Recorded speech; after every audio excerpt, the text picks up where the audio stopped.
ఓం శ్రీ సాయిరామ్. సాయి గురుకులం కార్యక్రమానికి స్వాగతం. శ్రీ సాయిబాబాను ఆశ్రయించినటువంటి మనందరినీ కూడా మొదట కట్టిపడేసేది వారి యొక్క రూపం. అయితే వారి రూపము ఒకే విధంగా ఉంటుందా? మనము తెచ్చుకున్నటువంటి చిత్రపటాల్లోనే బాబా యొక్క రూపము రకరకాలుగా ఉంటుంది, రకరకాల హావభావాలతో ఉంటుంది. అంతెందుకు ఈరోజు బాబాకు కొన్ని వందల వేల మందిరాలు ఉన్నాయి కదా మనం ఉంటున్నటువంటి పరిసర ప్రాంతాల్లో. ఆ మందిరంలో ఒక మందిరములో ఉన్నటువంటి మూర్తి అదే రూపం మరొక మందిరంలో ఉండదు. బాబా యొక్క రూపము మనకు రకరకాలుగా కనిపిస్తూ ఉంది కదా, మరి అసలైనటువంటి రూపం ఏమిటి బాబాది? బాబా శ్రీ సాయి సచ్చరితలో 9వ అధ్యాయంలో అద్భుతంగా చెప్తారు. తన యొక్క రూపము ఎక్కడ ఉంటుంది, తను ఎలా ఉంటారనేటువంటి విషయాన్ని చెప్పారు. సీతాదేవి తర్కడికి సంబంధించినటువంటి కుక్కకు రొట్టె వేసినటువంటి ఆ లీలలో, ఆ సందర్భంలో బాబా చెప్తారు, నా సర్వవ్యాపకత్వాన్ని ఎవరైతే గుర్తించగలుగుతారో వారే ధన్యులు. మీరు చేసేటువంటి పూజ అర్చన వీటన్నింటికంటే కూడా అసలైనటువంటి పూజ నన్ను సర్వజీవులలో నన్నే చూసి నా యొక్క సర్వవ్యాపకత్వాన్ని గుర్తించడమే అసలైనటువంటి పూజ అని చెప్పి బాబా చెప్తారు. ఎస్, ఇది వాస్తవం. ఎందుకంటే సద్గురువు సర్వత్రా వ్యాపించి ఉంటారు. వారి యొక్క సర్వవ్యాపకత్వాన్ని మనం గుర్తించగలిగితే మనము అసలైనటువంటి మార్గంలో ఉన్నట్టు. కేవలము ఒక పటానికో విగ్రహానికో ఇంకో దానికో పరిమితమైతే, కేవలం పూజకు మాత్రమే పరిమితమవుతే బాబా యొక్క సర్వవ్యాపకత్వాన్ని మనం తెలుసుకోలేం. దీనివల్లనే మనం చాలామంది ఇబ్బంది పడుతూ ఉంటాం. బాబా మందిరానికి వెళ్ళినప్పుడు ఎక్కడ లేని డిసిప్లిన్ మనకు వస్తుంది, ఎక్కడ లేని ప్రేమ ఉప్పొంగుకొస్తుంది, ఎక్కడ లేని భక్తి జాలువారుతూ ఉంటుంది మన మోము నుంచి. కానీ ఒక్కసారి మళ్ళీ బాబా మందిరంలో నుంచి కాలు బయటికి పెట్టిన తర్వాత మన యొక్క నైజం అంతా కూడా మళ్ళీ బయటపడుతుంది. బాబాతో ఎంత ప్రేమగా ఉన్నామో మళ్ళీ బయటకు వచ్చిన తర్వాత మన తోటి వారితో అంత ప్రేమగా ఉంటాం. అంతేకాదు సర్వజీవులలో కూడా బాబా యొక్క వ్యాపకత్వాన్ని చూడం. బాబా వారు స్వయంగా చేతితో తీసుకొని తినకపోయినా సరే బాబాకు హల్వా పెడితే బాబా సంతోషిస్తాడని చెప్పి హల్వా పెడతాం. కానీ బయటికి వచ్చిన తర్వాత దీనంగా నీ వైపు చూసేటువంటి మూగజీవికి ఒక్క ముద్ద కూడా మనం పెట్టకపోతే అది భక్తి ఎలా అనిపించుకుంటుంది? బాబా ఎప్పుడూ కూడా తన భక్తుల్ని ఒక మంచి మార్గంలో, సేవా మార్గంలో ఉంచాలని చెప్పి చూస్తాడు. అందుకనే ఆయన సర్వవ్యాపకత్వానికి సంబంధించినటువంటి విషయాలను సచ్చరితలో అనేక సందర్భాల్లో చెప్తారు. మీరు ఏ జీవికి ఆహారం పెట్టినా నేను తృప్తి పడతాను అని అంటారు. లక్ష్మీబాయి షిండేకి కూడా అదే కదా చెప్తుంది. లక్ష్మీబాయి షిండే రొట్టె పాలు తీసుకొస్తే బాబా దాటిని కుక్కకు వేస్తే లక్ష్మీబాయి షిండే కోపం వస్తుంది కదా. అప్పుడు చెప్తాడు, అమ్మా లక్ష్మి, దానికి నోరు లేదు, నాకు నోరుంది. నేను నోటితో అడగగలిగాను, అది నోటితో అడగలేకపోతుంది. ఒక్క రొట్టె ముక్క కోసం ఎన్ని గడియలుగా అది దీనంగా చూస్తుందో తెలుసా? దాని ఆకలి గ్రహించాను, దాని ఆకలే నా ఆకలి, నా ఆకలే దాని ఆకలి. కాబట్టి సర్వజీవులలో మీరు నా వ్యాపకత్వాన్ని చూసినట్టయితే అదే అసలైనటువంటి భక్తి. దానికి మించినటువంటి భక్తి మరొకటి లేదు అనేటువంటి విషయాన్ని బాబా అనేక సందర్భాల్లో చెప్పారు. అవసరార్థులకు, మనతో ఉన్నటువంటి జీవులకు మనం కొంచెం సేవ చేసినా అది అద్భుతమైనటువంటి పూజ లాంటిది. బాబా ఇటువంటి పూజనే స్వీకరిస్తాడు. మనం ఎవరికైనా సహాయం చేస్తే అదే అసలైనటువంటి భజన పూజా తంతు. దీన్ని మనం బాగా గుర్తుపెట్టుకోవాలి. బాబా యొక్క సర్వవ్యాపకత్వం తెలిసినటువంటి వాళ్ళు ఎప్పుడూ కూడా తమ జీవితంలో స్పృహను కలిగి ఉంటారు. ఈరోజు సమాజంలో 2 రకాలైనటువంటి మానవులు ఉంటారు, 2 రకాలైనటువంటి మానవ జీవితాలను గడుపుతూ ఉంటారు. మొదటిది సృష్టి నియమం ప్రకారం జీవించేటువంటి వారు. రెండవ వారు పరమాత్మ నిర్దేశించినట్టు జీవించేటువంటి వారు. మొదటి రకం వాళ్ళు సృష్టి నియమం ప్రకారం జీవించేటువంటి వాళ్ళు ఎలా ఉంటారంటే, మొదట తనకు ఒక కంఫర్టబుల్ లైఫ్ ఉంటే చాలు, తన కుటుంబాన్ని సంతోషపెట్టడానికి, తన బిడ్డలకు మంచి విద్యాబుద్ధులు చెప్పించడానికి, మంచి ఇల్లు గృహం కొనుక్కోవడానికి కావలసినటువంటి జీవితం ఉంటే చాలనుకుంటారు. సృష్టి నియమం ప్రకారం ప్రతి ఒక్కరికి కూడా కర్మానుసారం ఏవైతే వసతులు రావాలో అవన్నీ వస్తూనే ఉంటాయి. మంచి ఉద్యోగంలో ఉన్నటువంటి వాళ్ళు షార్ట్కట్లో ఉద్యోగంలో కానీ వ్యాపారంలో కానీ ఉన్నతికి వెళ్ళాలనుకుంటారు. ఉన్నతికి వెళ్ళాలనుకున్నప్పుడు అప్పటి వరకు చక్కగా ఉద్యోగం పట్ల గౌరవము, అదేవిధంగా ఉద్యోగం అంటే ప్రాణంగా భావించేటువంటి వాళ్ళు పెరుగుతున్న సంసారం, లౌకిక వాంఛలు, దీంతో కోరికలు అధికంగా అవుతుంటాయి. అదేవిధంగా ఖర్చు పెరుగుతూ ఉంటుంది. దాంతో వ్యాపారం చేసేటువంటి వారు ఏ విధంగా అనైతికంగా కొంత డబ్బు సంపాదించాలని చూస్తారు. ఉద్యోగాల్లో ఉన్నటువంటి వారు లంచం అనేటువంటి పేరుతోటి ఏదో ఒక రూపంలో డబ్బును స్వీకరిస్తే ఆ కుటుంబం గడవడానికి ఉపయోగపడుతుందని చెప్పి భావిస్తారు. కానీ సృష్టి ధర్మం ప్రకారం నడుచుకునేటువంటి వాళ్ళల్లో కూడా ఎవరైతే సద్గురువును ఆశ్రయిస్తారో వారు నియమబద్ధమైనటువంటి జీవితాన్ని గడుపుతారు. వారికి కూడా వీరికి ఉన్నటువంటి అవకాశాలే ఉంటాయి. వ్యాపారం చేసేటువంటి వారికి ఏదో తిమ్మిని బొమ్మను చేసి ఎక్కువ లాభాలను పొందవచ్చు.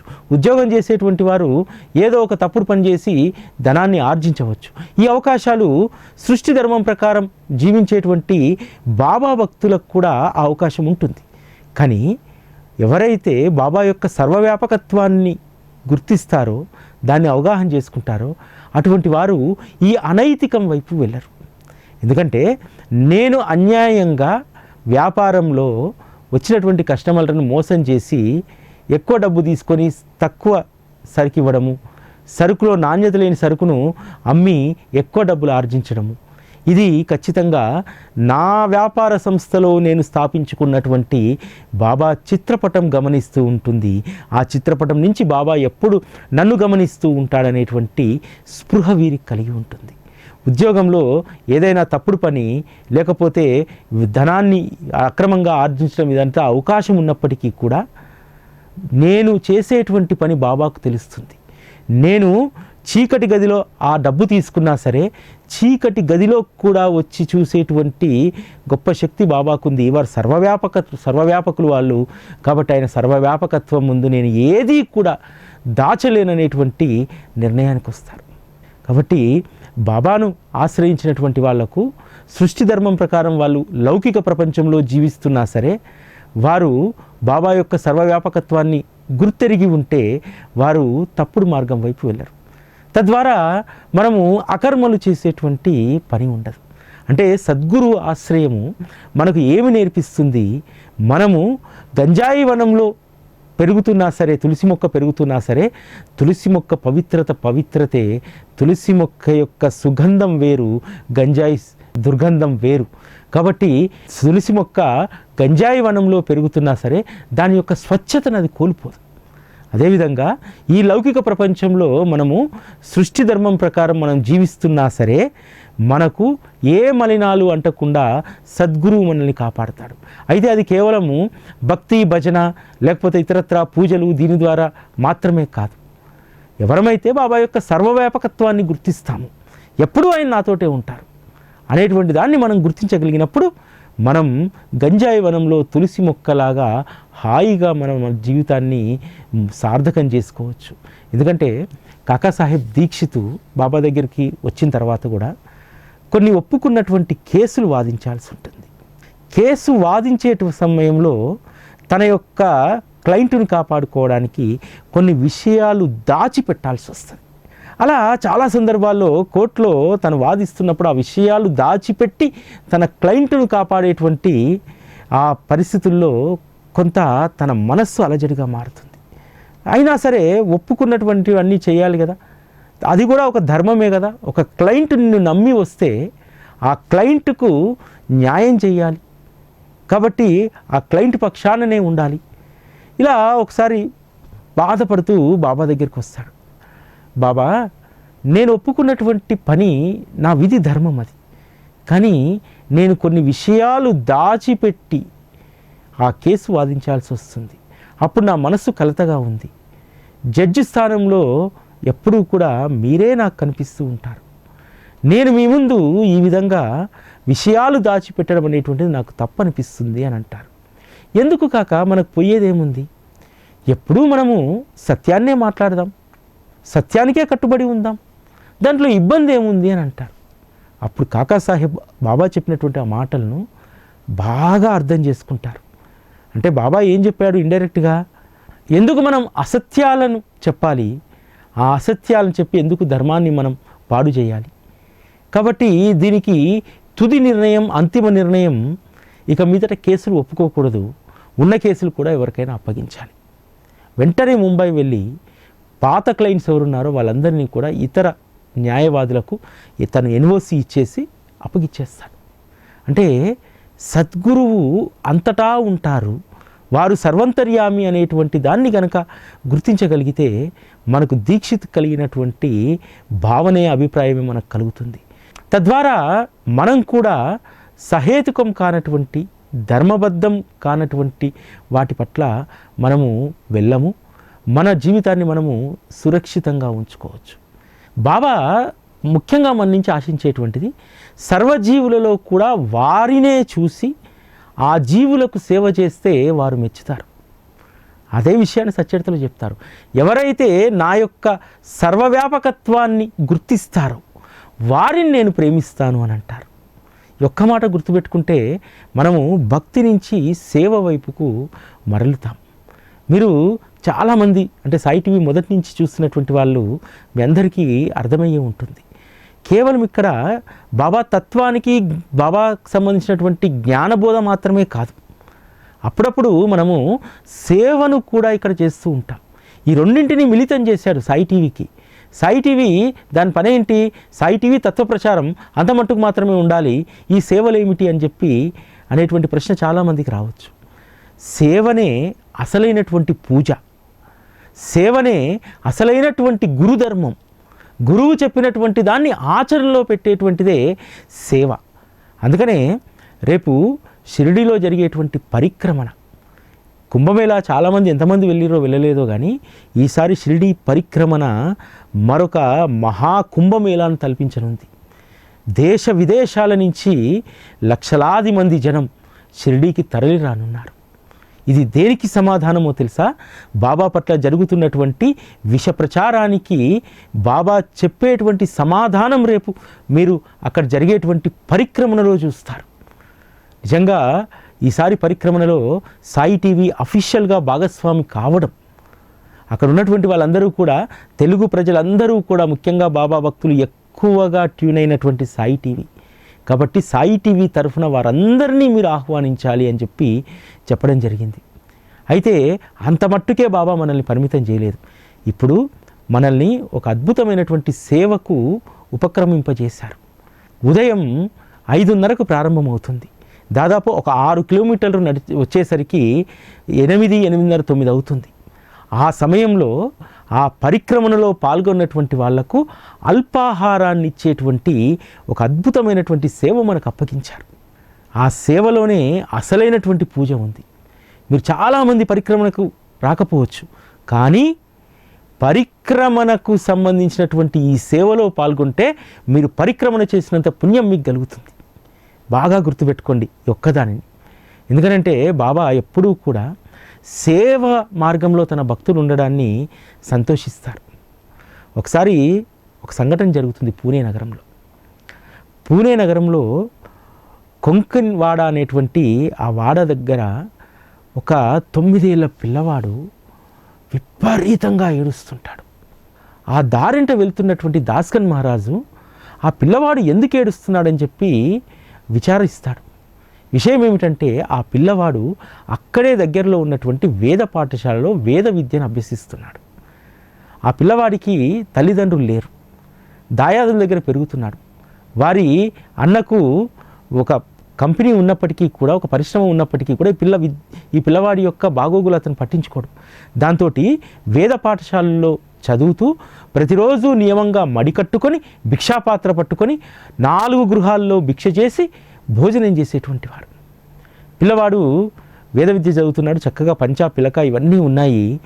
అతన్ని చూసి టాంగా నడుపుతున్నటువంటి ఒక వ్యక్తికి ఆ పిల్లవాడు ముచ్చటేస్తాడు. ఆ పిల్లవాడు భిక్షాపాత్ర పట్టుకొని రోడ్డు మీద వెళ్ళిపోతుంటే ఆ టాంగా వ్యక్తి టాంగా ఆపి అతని పిల్లవాడి భుజం మీద చెయ్యేసి దగ్గరికి తీసుకుంటాడు. వెంటనే రోధిస్తాడు. ఏంటంటే ఆ రోజు ఇంకా అన్నం తినేటువంటి అవకాశం ఆ పిల్లవాడికి లేదు. ఏంటంటే తన భిక్ష పవిత్రంగా చేసుకొచ్చాడు కదా, ఎవరైనా ముట్టుకుంటే తన అపవిత్రమైపోయాననేటువంటి భావన ఆ పిల్లవాడికి ఉంది. కాబట్టి ఆ టాంగా వ్యక్తి శుచి శుభ్రం లేనటువంటి వ్యక్తి కదా, ఆ వ్యక్తి ముట్టుకోగానే ఏడుపు మొదలుపెట్టాడు. చేతిలోనేమో భిక్షా పాత్రలో భోజనం ఉంది, కానీ అతను మైలపడిపోయాడు అనేటువంటి దాంతో ఆ భిక్షను ఆ రోజు స్వీకరించడానికి వీల్లేదు. ఏడుస్తూ ఉంటాడు. దాస్కన్ మహారాజ్ గమనించి ఆ పిల్లవాడిని చేరదీసి ఏమైంది అంటే విషయం చెప్తాడు. వెంటనే అక్కడ పక్కనే ఉన్నటువంటి ఒక బ్రాహ్మణ భోజనశాలకు తీసుకెళ్ళి పావుల డబ్బులు కట్టి ఆ పిల్లవాడికి కడుపు నిండా భోజనం పెట్టిస్తాడు. పెట్టించి నాతో వస్తావా అని అడుగుతాడు. తప్పకుండా వస్తానంటాడు. ఆ పిల్లవాడే దామోదర్ అతేవాలే.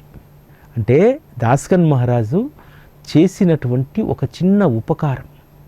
దాస్కన్ మహారాజ్ సుగుణాల్లో ప్రత్యేకమైనటువంటిది ఏంటంటే, ఎవరైనా పిల్లవాళ్ళు ఈ విధంగా ఒంటరిగా ఉంటే వాళ్ళందరినీ కూడా చేరదీయడం. దాస్కన్ మహారాజ్ ఎప్పుడూ కూడా బాబా దగ్గర పూజా తంతుకు అస్సలు వెళ్ళేటువంటి వారు కాదు. బాబా దగ్గర పూజా తంతు కంటే కూడా ఇటువంటి సేవే ప్రధానమైనటువంటిది అని చెప్పి దాస్కన్ మహారాజ్ కూడా ఎత్తుకున్నటువంటి సేవనే కదా. తను చేసేటువంటి కీర్తనలకు సంబంధించిన దాంట్లో ఎక్కడా ఒక రూపాయి ముట్టుకోలేదు, సేవగానే చేశాడు.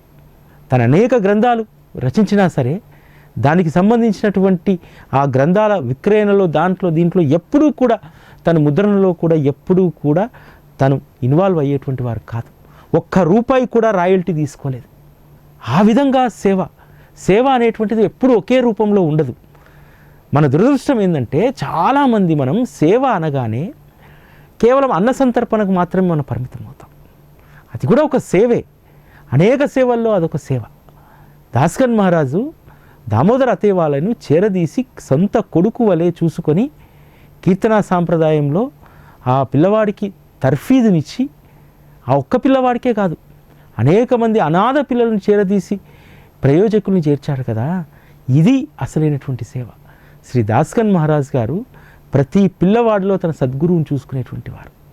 ఆ విధంగా తన వద్దకు చేరినటువంటి ఆ పిల్లలందరూ కూడా తన సద్గురు ప్రతిరూపమే అని చెప్పి దాస్కన్ మహారాజ్ గారు భావించేటువంటి వారు.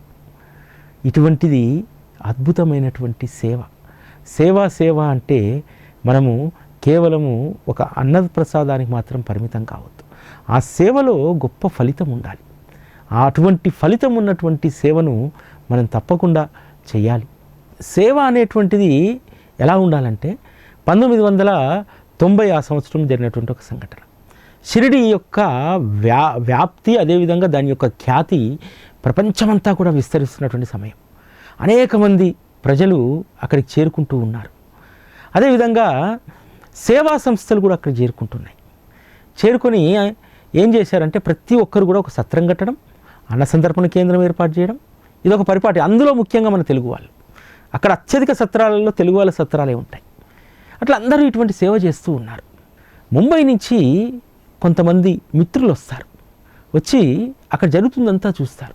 చూసి ఒకరోజు బాగా ఒట్టిపోయినటువంటి, ఇక పూర్తిగా డొక్కలన్నీ ఎండుకపోయినటువంటి ఒక ఆవుల మంద బాబా మందిరం నుంచి ఒక వ్యక్తి కొట్టుకొని పోతున్నాడు.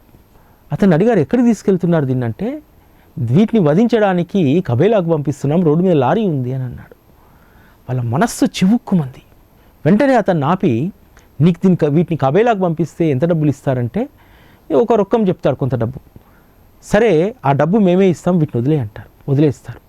అందులో ఉన్నటువంటి ఒక మిత్రుడు ప్రశ్నిస్తాడు, ఇప్పుడు డబ్బు ఇచ్చి నువ్వు దాన్ని విడిపించావు కరెక్టే, మనం ఒక 2 రోజులు ఉంటాము, 2 రోజులు చూడగలుగుతాం, తర్వాత వాటిని మళ్ళీ అతను తీసుకెళ్ళి అమ్మేయవచ్చు కదా, డబుల్ బెనిఫిట్ కదా అతనికి అని అన్నాడు.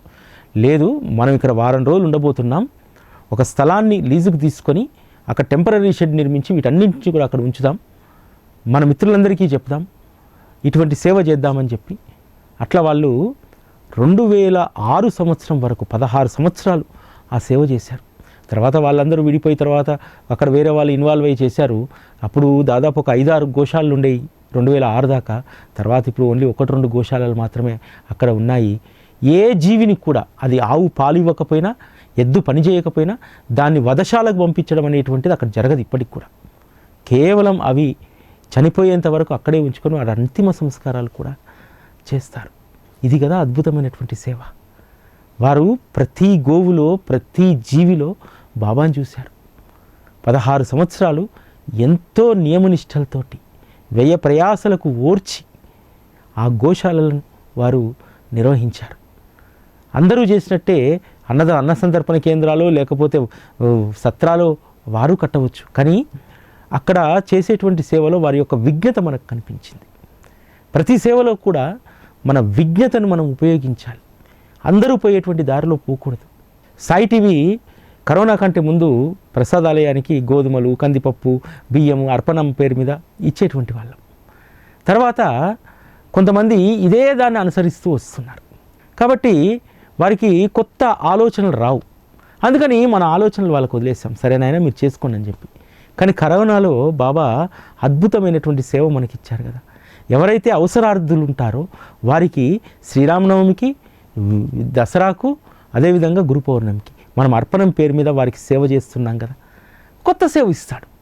ఎప్పుడూ కూడా సేవ విభిన్నంగా ఉండాలి, కొత్తగా ఆలోచించాలి దాని గురించి. గుజరాత్ రాష్ట్రం అహ్మదాబాద్లో జరిగినటువంటి ఒక సేవ గురించి మీకు చెప్తాను.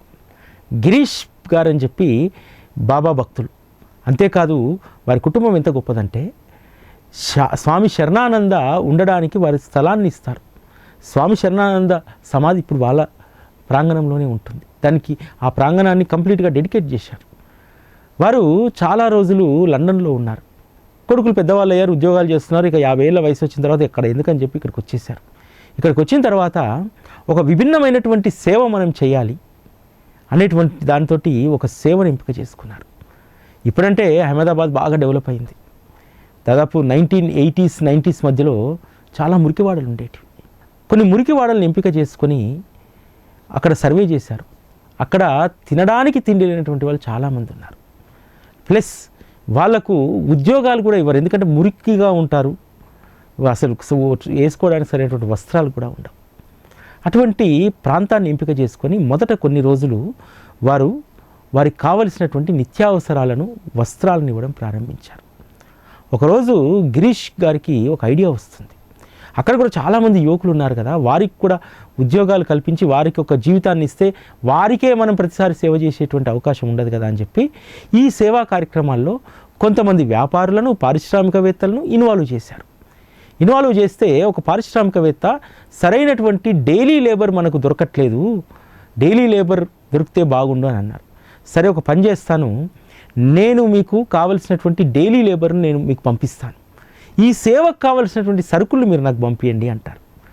ఆ మురికివాడల్లో అప్పటి వరకు వారు సేవ చేసినటువంటి మురికివాడలో యువకులందరినీ కూడగట్టి మీరు కష్టపడి పనిచేస్తే ఉద్యోగం ఇప్పిస్తా అని చెప్పి అందరికీ ఉద్యోగాలు పెట్టిస్తారు. కిరాణా షాపులలో, కంపెనీలలో, కార్ఖానాలలో.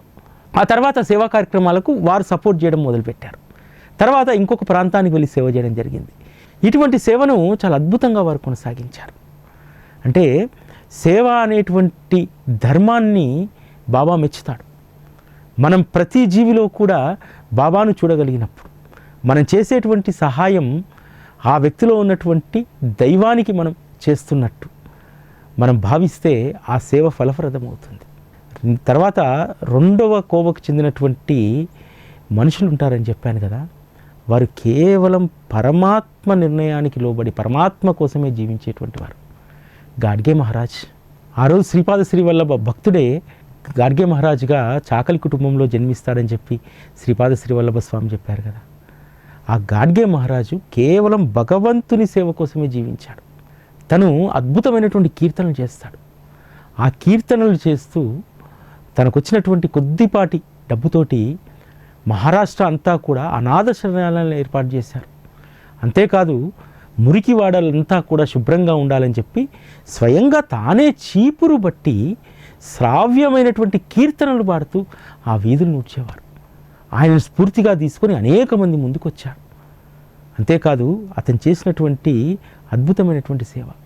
కుష్టి వ్యాధిగ్రస్తులు ముంబై, పూణే నగరాల్లో రోడ్లపైన కూర్చొని అడుక్కుంటుంటే వారి దగ్గరికి వచ్చి కనీసం ఒక బ్రెడ్ ప్యాకెట్ కూడా ఎవరికి వేయకపోయేటువంటి వారు. ఆ కుష్టు ఈగలు తమ పైన ఏవి వాళ్తాయనేటువంటి దాంతో. కానీ అతను కుష్టి వ్యాధిగ్రస్తులందరినీ కూడా ఒక దగ్గరికి చేర్చి వారు అసలు అడుక్కోవాల్సినటువంటి అవసరం లేకుండా వారికి సేవ చేస్తూ వారికి కావలసినటువంటి భోజనాన్ని పెట్టారు. వీరు పరమాత్మ కోసం జీవించేటువంటి వారు. కాకపోతే మనందరికీ అంత గొప్ప అదృష్టం ఉండదు. మనము సృష్టి నియమం ప్రకారం జీవిస్తున్నా సరే సద్గురువు యొక్క సర్వవ్యాపకత్వాన్ని గ్రహించి అవగాహన చేసుకొని మన జీవితంతో పాటు కొంత సేవ దీన్ని అలవర్చుకుంటే ఇంతకు మించినటువంటి ధన్యమైనటువంటి జీవితం మరొకటి ఉండదు. ఇది ఈరోజు సాయి గురుకులం. మళ్ళీ రేపటి కార్యక్రమంలో కలుసుకుందాం. అప్పటి వరకు సెలవు. నమస్కారం.